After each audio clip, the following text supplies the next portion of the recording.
South ఇండియాలోని అతి తక్కువ ధరలకి రత్నాలనందించే ఏకైక సంస్థ 6JVR. ప్రస్తుతం మనతో పాటు ఉన్నారు హైకోర్టు నుంచి ప్రముఖ అడ్వకేట్ నరేష్ సుంకర గారు. ఒకసారి ఆయనతో మాట్లాడదాం. బెట్టింగ్ యాప్స్ మీద ఆయన ఏం చెప్తారో చూద్దాం. ఎందుకంటే రీసెంట్ గా మనం చూస్తున్నాం బెట్టింగ్ యాప్స్ గురించి చాలా మంది ఇన్ఫ్లుయెన్సర్స్ ని అలాగే యూట్యూబర్స్ మీద కేసులు నమోదయ్యాయి, కొంతమందిని అరెస్ట్ కూడా చేశారు. దీని మీద say no to betting apps అంటూ పెద్ద ఉద్యమాన్ని మొదలుపెట్టారు ఆర్టీసీ ఎండి సజ్జనర్ గారు. సో ఆయన స్ఫూర్తితో చాలా మంది అంటే మారాలి అని చెప్పి డెసిషన్ తీసుకుంటారు, ఇంక ఇలాంటి చెయ్యము అని చెప్పేసి. అలాగే పోలీసులు కూడా చాలా స్ట్రిక్ట్గా వ్యవహరిస్తున్నారు. ఒకసారి దీనికి సంబంధించి మరింత సమాచారాన్ని నరేష్ గారిని అడిగి తెలుసుకుందాం. నమస్తే నరేష్ గారు, ఎలా ఉన్నారు? గోయింగ్ ఫైన్ అండి, మీరు ఎలా ఉన్నారు? ఫైన్ అండి.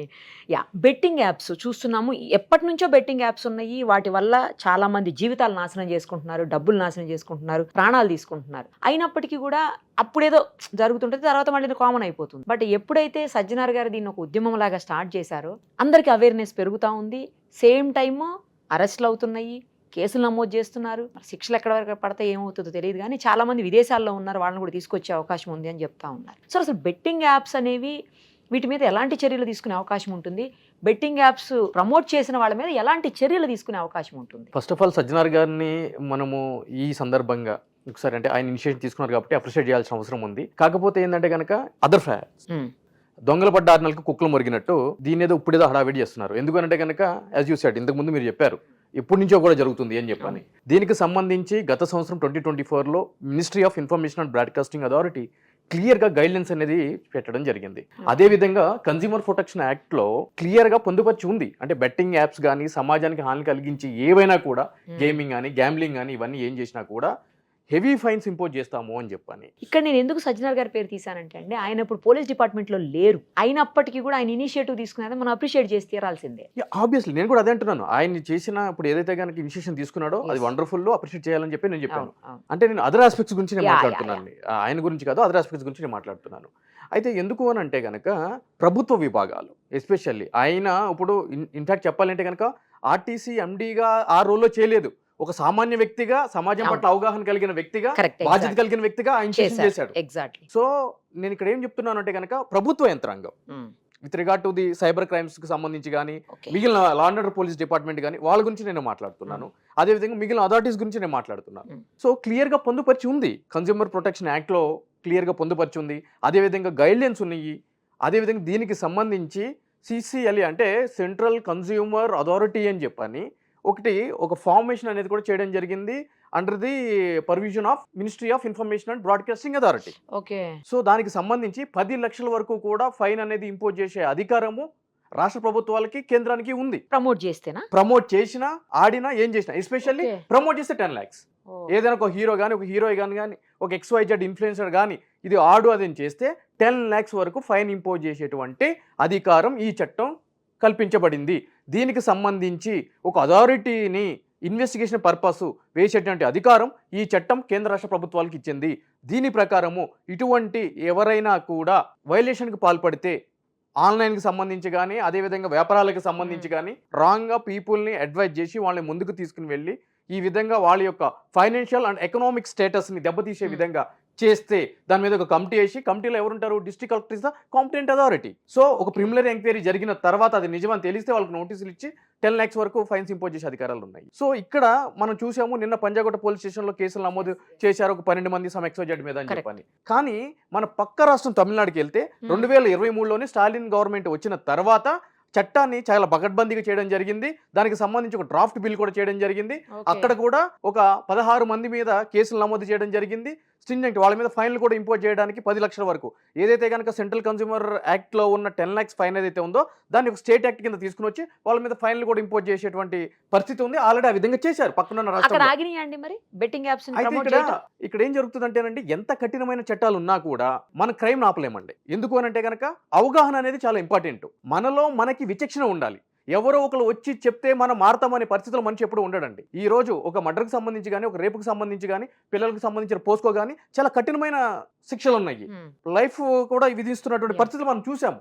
నిన్న కాక మొన్న కూడా చేసాము. క్యాపిటల్ పనిష్మెంట్ కూడా. క్రైమ్ జరగడం ఆగిపోతుందా? ఆగట్లేదు. ఎందుకు అని అంటే కనుక ఈ ఈజీ మనీకి అలవాటు పడి కష్టపడుకోకుండా ఇంట్లో కూర్చొని డబ్బులు సంపాదించాలి అని అంటే కనుక క్రైమ్ చేయాలి. దాని తర్వాత అప్పుడు చూద్దాం. దాని తర్వాత సో ఫస్ట్ ఈజీ మనీకి అలవాటు పడ్డారు కదా, కష్టపడటం అనే కాన్సెప్ట్ నుంచి తప్పించుకోవాలి కదా. సో దానికి సంబంధించి ఎన్ని కఠినమైన చట్టాలు ఉన్నా, బట్ థింగ్ ఈజ్ ఏంటంటే ఇక్కడ ఏం జరుగుతుంది అని అంటే కనుక వాళ్ళు ఈ ఇన్ఫ్లుయెన్సర్ అనే పాత్ర చాలా ఎక్కువగా ఉంటుందండి. అంటే ఎక్కువ మందిని జనరల్ గా ఒక కంపెనీ ఏదో ఒక ప్రమోషన్ ఏదో ఒకటి సెర్చ్ చేస్తున్నప్పుడు చూసేది వేరుంటది, అది 100లో 1 ఉంటుంది.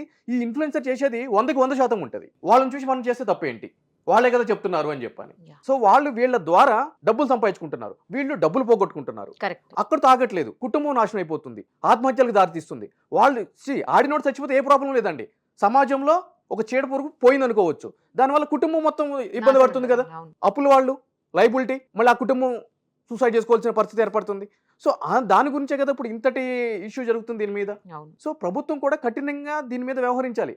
ఇప్పుడు ఇదే ఎవరైతే ఇన్ఫ్లుయెన్సర్ ఉన్నారో, సమ్ ఆఫ్ ది ఇన్ఫ్లుయెన్సర్స్ ఓపెన్గా చెప్పినటువంటి పరిస్థితి. అవును, హర్ష సాయి ఏమని అంటాడు, నేను చేయకపోతే వేరేటోడు చేస్తాడు అంటాడు. ఇప్పుడు వేరేటోడి మీద కేసు అయ్యే పరిస్థితి నుంచి నీ మీద కేసు అయ్యే పరిస్థితికి వచ్చింది, నువ్వు చేసావు కాబట్టి. వేరేటోడు చేస్తే ఆడి మీద అయ్యేదేమో, నువ్వు చేసావు కాబట్టి నీ మీద అయ్యింది. ఇక అయితే దీంట్లో అరెస్ట్ చేసే పరిస్థితి ఉందంటే అరెస్ట్ చేసే పరిస్థితి లేవండి ఈ సెక్షన్స్లో. ఎందుకు అంటే కనుక 3184 సబ్-క్లాస్ 4 పెట్టారు, అది చీటింగ్ కింద డిఫైన్ ఇస్తుంది, బిలో 7 years ఉంది.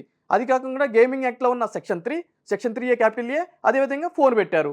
దాంట్లో ఏముంది, సెక్షన్ 3లో ప్రమోట్ చేస్తే ప్రమోటర్కి ఒక 500 రూపాయల ఫైలు, 3 నెలల జైలు శిక్ష అని చెప్తుంది. 3Aలో ఏం చెప్తుంది అని అంటే కనుక ఎవరైనా సరే ఒక కంపెనీ చేస్తే ఆ కంపెనీకి పనిష్మెంట్ అని చెప్తుంది. 4లో ఏం చెప్తుంది, ఏదైనా ఒక ఆన్లైన్ గేము గ్యామ్లింగ్ ఒక ప్లేస్లో ఆడితే అఫెన్స్ అని చెప్తుంది. అదేవిధంగా 66D అని చెప్పి ఒక సెక్షన్ యాడ్ చేయడం జరిగింది, పర్సనేషన్. అంటే నేను మీ ఐడెంటిటీని మీ యొక్క ముసుగేసుకుని ఆన్లైన్లో క్రైమ్ చేస్తే అని చెప్పానంటుంది. ఇర్రిలవెంట్ సెక్షన్స్ ఓపెన్గా చెప్పాలి అని అంటే కనుక రేపొద్దున కోర్టుకి వెళ్తే నిలబడే సెక్షన్స్ కావు. అదేవిధంగా ఇక్కడ కంపెనీస్ కూడా, ప్రమోట్ చేసే కంపెనీస్ కూడా బాధ్యత ఉంది. అంటే ఇంటర్మీడియట్స్ అని అంటాము, ఇన్స్టాగ్రామ్ కానీ, ఫేస్బుక్ కానీ, స్నాప్ కానీ, వాట్సాప్ కానీ, XYZ. అంటే వీళ్ళు ఏ ప్లాట్ఫామ్ ద్వారా అయితే కనుక జనాన్ని ఇన్ఫ్లుయెన్స్ చేస్తున్నారో, జనాల్ని ఒక రాంగ్ ట్రాక్ పట్టిస్తున్నారో వాటికి కూడా ఆ బాధ్యత ఉంది. అటువంటి ఏదైనా సరే ప్రొహిబిటరీ కంటెంట్ ఉన్నప్పుడు వాటిని డిలీట్ చేయాలి ఇమ్మీడియట్లీ అని చెప్పని కూడా IT యాక్ట్లో క్లియర్గా పొందవచ్చు ఉంది.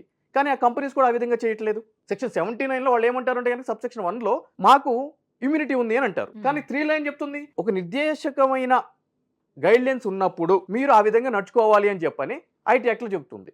ఒకవేళ ఆ విధంగా నడుచుకోకపోతే వాళ్ళకు కూడా నోటీసులు ఇచ్చి వాళ్ళని బ్యాన్ చేసే విధంగా చేయాలి అని చెప్పి కూడా ఆ యొక్క కన్జ్యూమర్ ప్రొటెక్షన్ యాక్ట్లో చెప్పడం జరిగింది. కానీ ఇక్కడ ఏం జరుగుతుంది, ఈ ప్రమోటర్స్ ఎవరైతే ఉన్నారో, ఇన్ఫ్లుయెన్సర్స్ ఎవరైతే ఉన్నారో వాళ్ళు చేస్తున్నారు. వాళ్ళు దేని ద్వారా చేస్తున్నారు, ఒక ఇన్స్టాగ్రామ్ కావచ్చు, ఫేస్బుక్ కావచ్చు. ఈ రోజు మీరు చూడండి ఒకసారి, మన యూట్యూబ్ గురించి తీసుకుందాము. ఏదైనా ఒక మ్యూజిక్ గురించి కానీ, లేదంటే కనుక ఏదైనా ఒక మాట గురించి కానీ మనం పోస్ట్ చేస్తే ఇమ్మీడియట్లీ ఏం చేస్తుంది, కాపీరైట్ పడిపోతుంది. ఒక సాఫ్ట్వేర్ ఆటోమేటిక్గా పడిపోతుంది. మరి ఒక కంటెంట్ అంటే జనాలకి వెళ్ళే మంచి కంటెంట్ విషయంలో నువ్వు అంత జాగ్రత్తగా ఉన్నప్పుడు జనాలు నాశనం అయిపోతున్న వాటిలో నువ్వు ఎందుకు ఉండట్లేదు, ఎందుకు స్ట్రైక్ పడట్లేదు?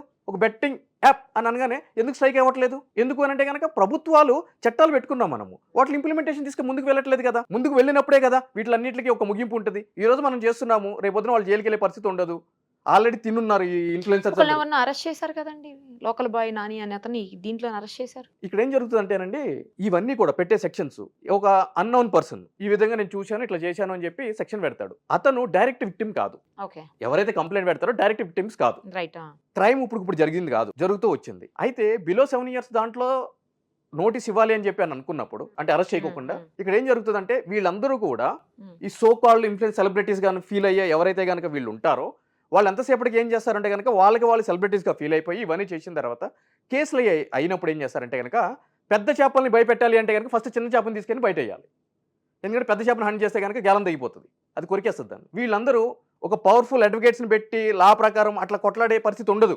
ఓపెన్గా బయటకు వచ్చి నా అరెస్టు చట్ట విరుద్ధము, నన్ను అరెస్ట్ చేయని కేసులు కూడా అరెస్ట్ చేశారు అని చెప్పి చెప్తారా? బయటకు వచ్చి సారీ తప్పు అయిపోయిందని చెప్పని అంటారు.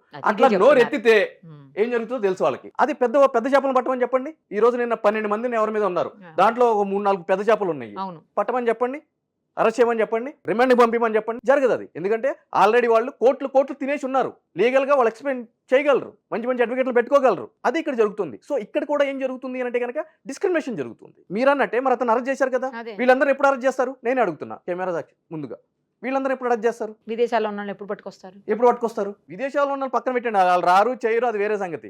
అది మనం మర్చిపోవాలి. ఫోన్ ట్యాపింగ్ మొత్తం దేశ చరిత్రనే మార్చి ఫోన్ ట్యాపింగ్లోనే ఇప్పుడు వరకు తీసుకురాలేకపోయారు.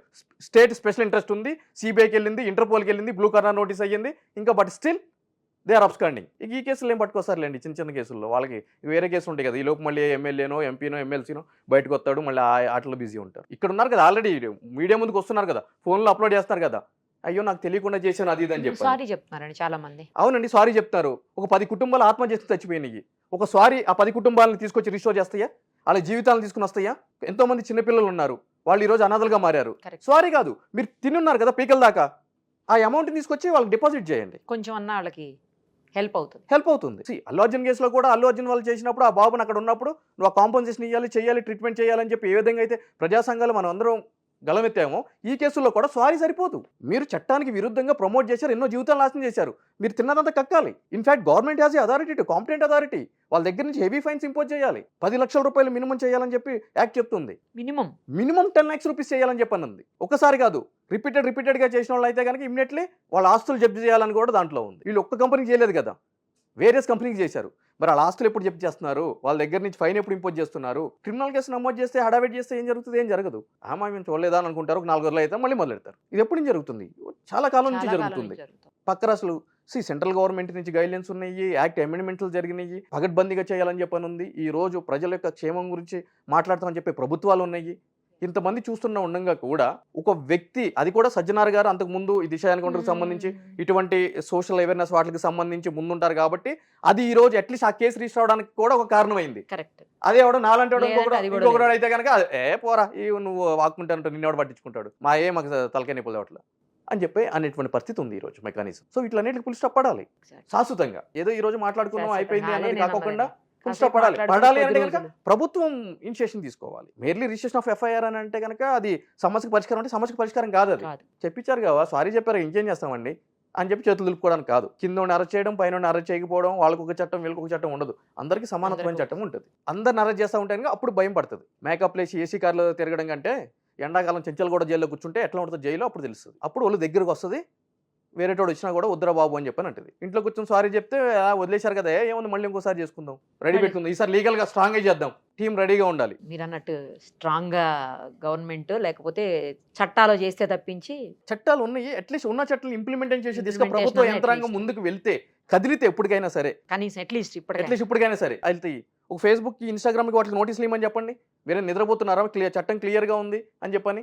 ఈ రోజు ఒక పిఎం మీద, ఒక హోమ్ మినిస్టర్ మీద, వాటి మీద ట్విట్టర్ కంపెనీ వాళ్ళే ట్వీట్ చేస్తూ ఉంటే ఎగ్నెస్ట్గా ఇమ్మీడియట్లీ నోటీసులు ఇస్తున్నారు. నోటీస్ తీయకపోతే కోర్టుకి వెళ్తున్నారు, మొత్తం మా కంట్రీలో మిమ్మల్ని బ్యాన్ చేస్తామని చెప్పని అంటున్నారు.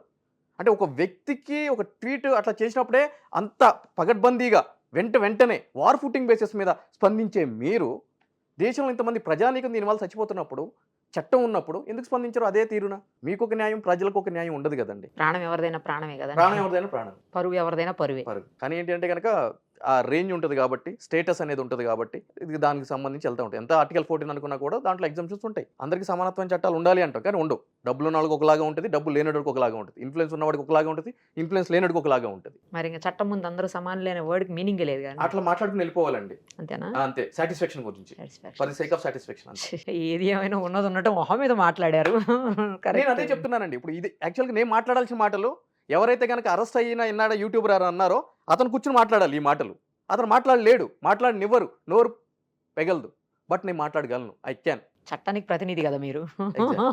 రైట్ అండి, పిలిచి చూద్దాం. ఇప్పుడు తన కదిలి యంత్రాంగం మీరు అన్నట్లు కరెక్ట్గా యాక్షన్ తీసుకుంటే, stringent action, hope for the best అండి. Yes, exactly. మనం ఇప్పుడు అంతే కదా ఆశావాదులు.